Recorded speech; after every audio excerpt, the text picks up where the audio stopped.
Hi, I'm Pat Rogers, and I want to welcome each of you attending the Multicultural Women's Conference today.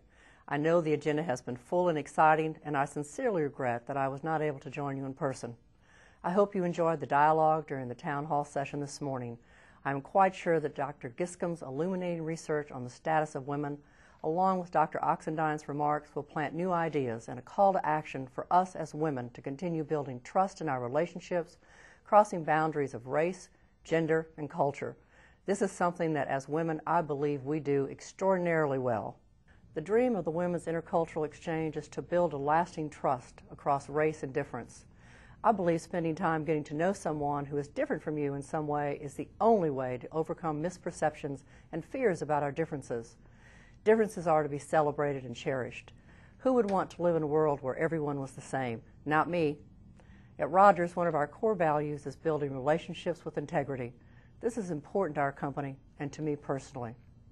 One of my first roles with Rogers in the early 1970s was to manage the company's reporting to the Department of Health, Education, and Welfare, the DHEW as it was known, an agency that no longer exists, but had as one of its functions tracking the number of minority employees in the workplace. It was one of my responsibilities to report the minority employees for each of Rogers' subcontractors, and I worked personally with each firm to gather data. This assignment, early in my career, introduced me to the impact and the great benefit of providing meaningful employment for everyone in our community. As you may know, I have been serving this past year as chair of the Charlotte Chamber. The Chamber's 2011 program of work included efforts towards inclusiveness and economic opportunity for all, with programs such as this one geared towards stimulating healthy dialogue and discussion in our community. One such program featured a speaker, Luke Visconti of Diversity, Inc. And many of you here probably had an opportunity to hear him when he was speaking at a chamber event. His research shows that diversity can be tied back to profitability and the business case.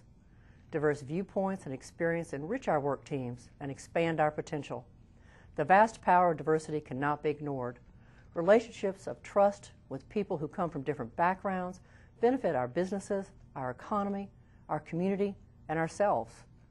I'm often asked to share the challenges of being a woman leader in a male-dominated industry. It is my sincere hope that one day this will no longer be a question asked of any woman in any profession.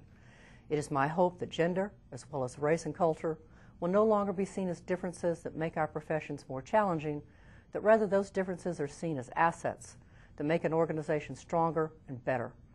I strongly believe we are moving in that direction today. Those of us who have achieved some measure of success have an opportunity and an obligation to reach out and help others to succeed in the workplace. In the construction industry, we have a mentoring program called ACE for the architecture, construction, and engineering fields. The program is for high school students, and the Charlotte chapter has achieved significant percentages of participation by diverse groups, including females, Hispanic and Latino students, African American, Asian, and American Indian.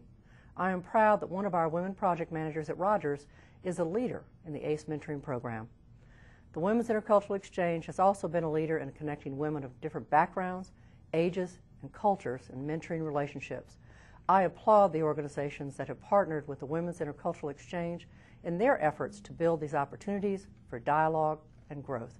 And I want to extend my personal thanks to the Women's Intercultural Exchange and to the organizations that sponsor and support this good work. Congratulations to all of you for choosing to join this group today, breaking down barriers and building bridges. As Charlotte continues to become a more diverse and inclusive community, your support of the work of the Women's Intercultural Exchange is increasingly important. And as we take center stage in our nation's upcoming political arena, I look forward to joining hands with all of you to show our strength in diversity and in community. Thank you again.